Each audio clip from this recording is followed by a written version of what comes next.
Welcome students, organisation behaviour की आज की क्लास में आप सभी का स्वागत है। आज अपन, जैसे आपको पता है कि लास्ट अपन जो पढ़ रहे हैं वो अपन इंडिविजुअल बिहेवियर की स्टडी को पढ़ रहे हैं।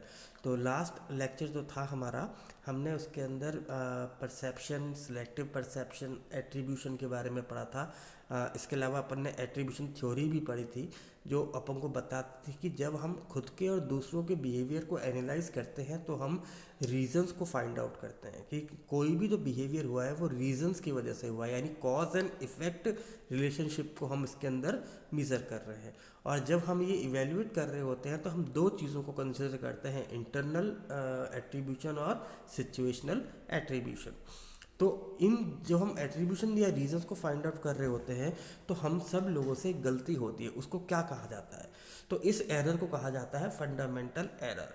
तो फंडामेंटल एट्रीब्यूशन एरर क्या होती है? जब हम सामने वाले पर्सन को तो वेटेज दे रहे हैं बट सिचुएशंस को हम क्या कर रहे हैं, इग्नोर कर रहे हैं, तो हमें एरर होती है। तो लोग कहते हैं कि क्यों ये फंडामेंटल एरर होती है।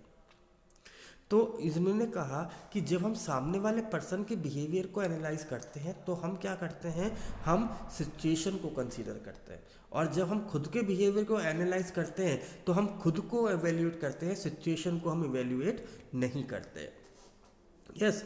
तो पीपल्स जब क्या करते हैं, पीपल्स क्या करते हैं, वो जब किसी दूसरे के बिहेवियर को एक्सप्लेन करने की कोशिश करते हैं कि वो ऐसा क्यों है। जैसे मैं मान लीजिए गुस्सा कर रहा है, बहुत गुस्से में है, तो गुस्से में क्यों है? क्योंकि कुछ घटना घटी होगी, कोई घटना घटी है।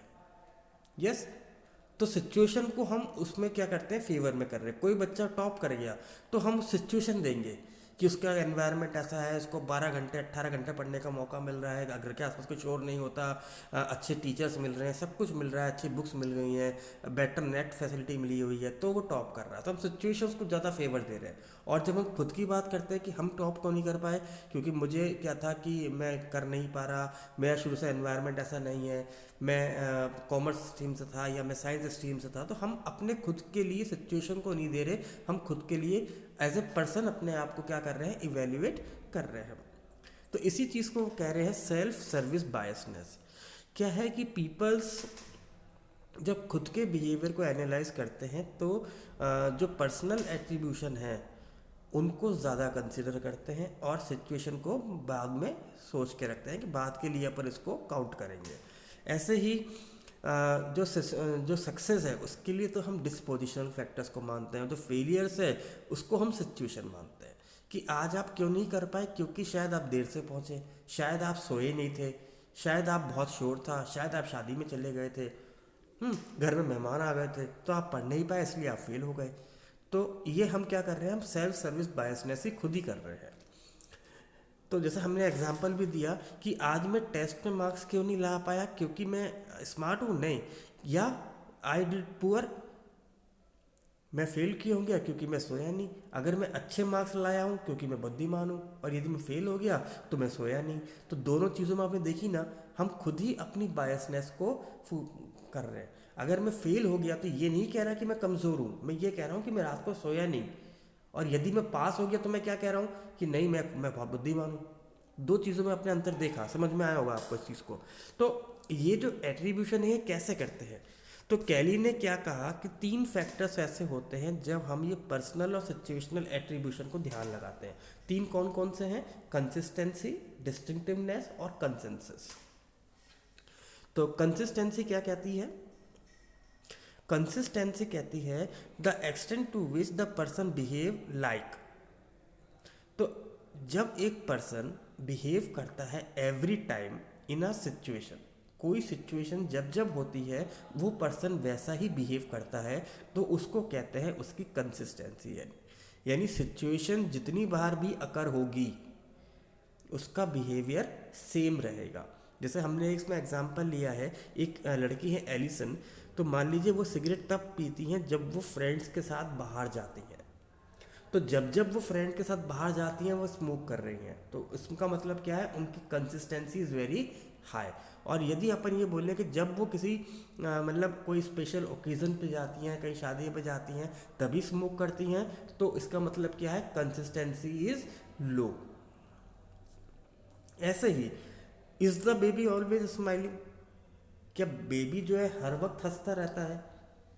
तो यदि वो हर वक्त हंसता रहता है तो कंसिस्टेंसी लो। और यदि मान लीजिए किसी पर्सन ने आके इसको, जब जब कोई पर्सन आके कोई फेस बनाता है ये, तो वो क्या होती है? Consistency low.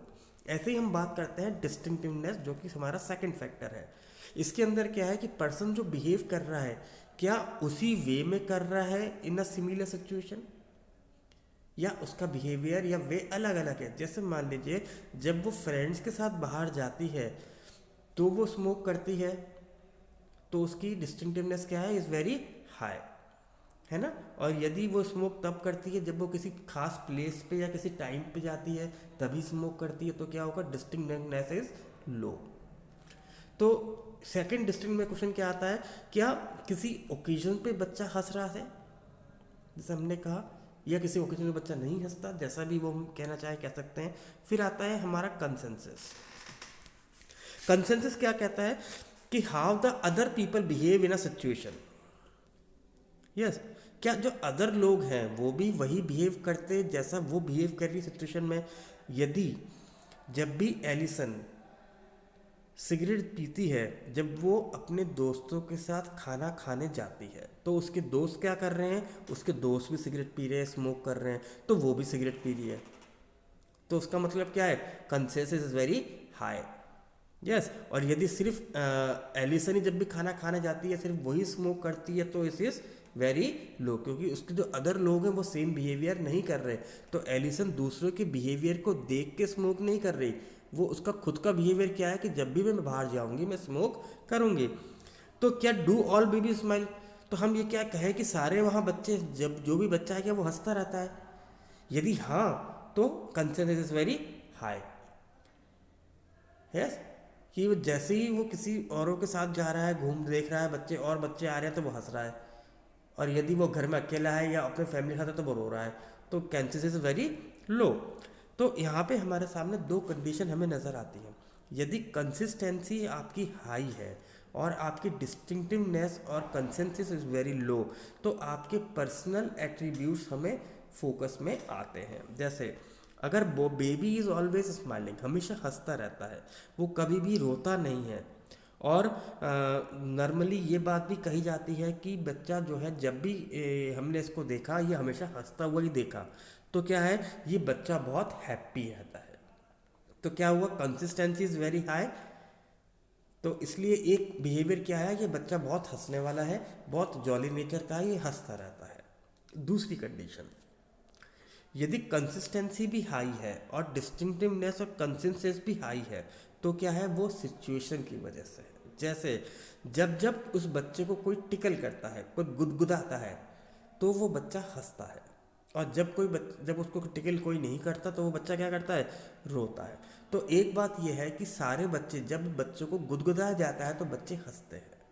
दैट इज मतलब situation of situation, basis of situations.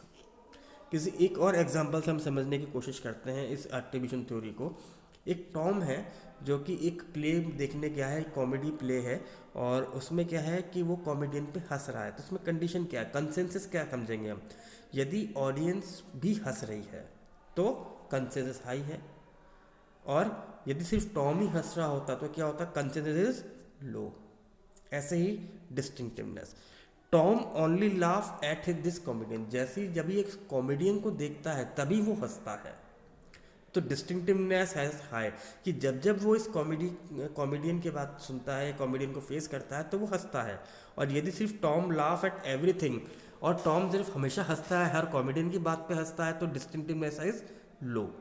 ऐसे ही कंसिस्टेंसी, कंसिस्टेंसी क्या कहती है? Tom always laugh at this comedian, जब जब टॉम इस कॉमेडियन से मिल रहा है, जब जब मिला तब तब वो क्या कर रहा है? वो हंसता है। तो और टॉम जो है rarely laugh at this comedian, और यदि कभी कभार ही हंसे, फनी चीज़ों पे ना हंसे, या फिर बहुत ज़्यादा कॉमेडी हो तभी हंसता हो, तो इट इज़ लो। तो अब सबके समझ में क्या आएगा कि everybody laugh at this comedian, जब सब लोग हंसेंगे या सब लोग नहीं हंसेंगे। यस। तो ये जो है ये हमारा एक्सटर्नल एट्रीब्यूट है, जिसे हम लोग सिचुएशन के आधार पे भी एनालाइज कर सकते हैं। और यदि हम देखें कि जो पर्सन है वो कॉमेडियन पे हंस रहा है, टॉम भी हंस रहा है। तो हो सकता है कि टॉम एक जॉली नेचर का पर्सन हो, और जब जब वो इस पर्सन को और जब भी कोई कॉमेडी की बातें होती हैं वो हंसता है। तो हम इस बेसिस पे क्या है, हम रीजंस को एनालाइज कर सकते हैं इंटरनल और सिचुएशनल बेसिस पे, और अपने सामने वाले और अपने खुद के बिहेवियर को भी क्या कर सकते हैं, इवेल्युएट कर सकते हैं। तो आई होप कि आपको ये टॉपिक समझ में आ गया होगा। Thank you.